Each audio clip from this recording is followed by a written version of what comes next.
Hola, ¿qué tal, jóvenes? En este nuevo video vamos a hablar sobre el contenido del último capítulo, el capítulo 9 del libro de Boylen sobre la historia del racismo, que corresponde al control de lectura I, el control I de los que hicieron previamente en clase. Bien, en este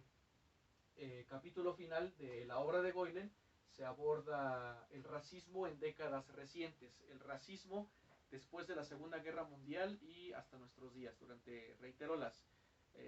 últimas décadas. Contiene 5 puntos, 5 elementos que están aquí desglosados en el pizarrón, y bien, daremos inicio al análisis del primer punto. ¿De qué manera se transformó, qué cambios hubo en el racismo científico, el racismo de bases científicas, pseudocientíficas, después de la Segunda Guerra Mundial? Después de la Segunda Guerra Mundial, después de la derrota de los nazis y después de darse a conocer en el mundo entero los horrores, las atrocidades del nazismo en Europa, concretamente el holocausto, el exterminio, la aniquilación de 2/3 de la comunidad judía europea en campos de concentración, gran parte del pensamiento de la ideología racista fueron por primera vez severamente cuestionados, fueron puestos en duda, fueron incluso abiertamente rechazados y combatidos a nivel mundial. Ahora, muchas pretendidas científicas prácticas racistas como la eugenesia, por ejemplo, fueron desacreditadas y se dejaron de lado, se abandonaron a raíz de estos procesos. En el ámbito científico se transitó de la eugenesia, repito, una tendencia pseudocientífica que fue abandonada, a la genética. La genética, esta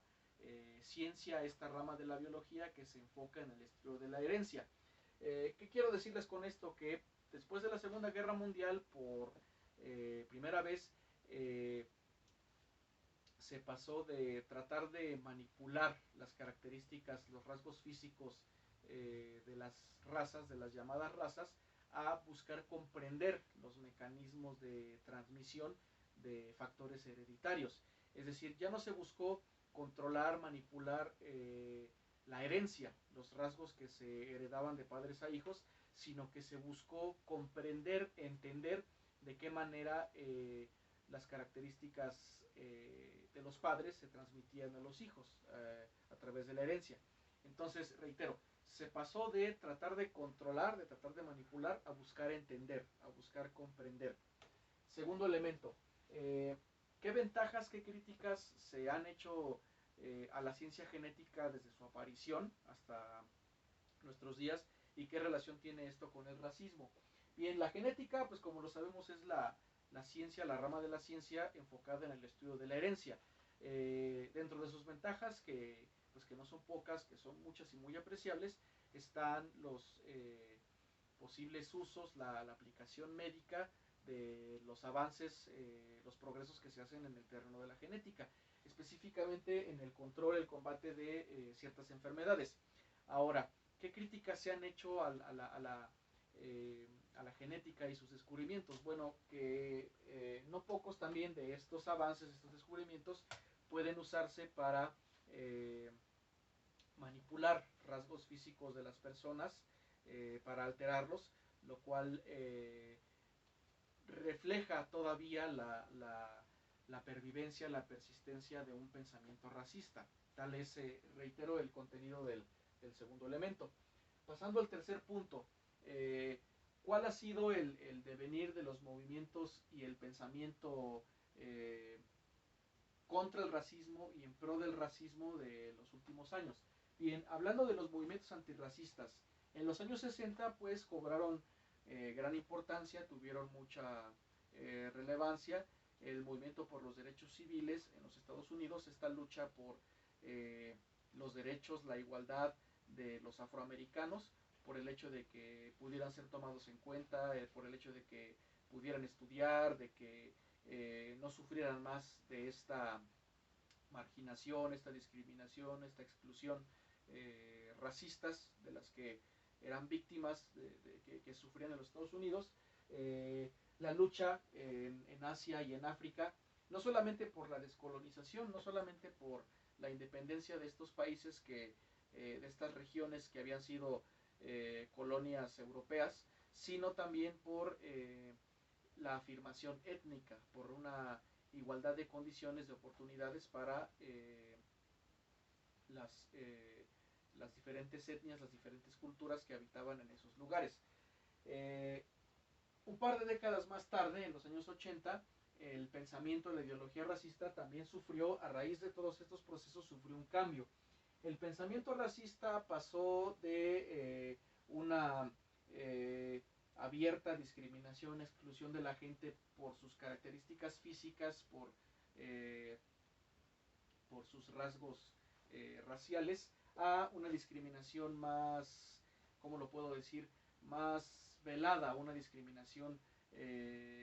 aparentemente, pretendidamente de base cultural, es decir, una discriminación hacia quienes no se integraran a la cultura del país, quienes no se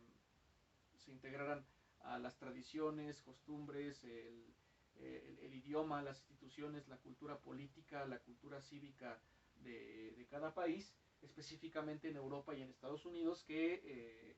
desde siempre han sido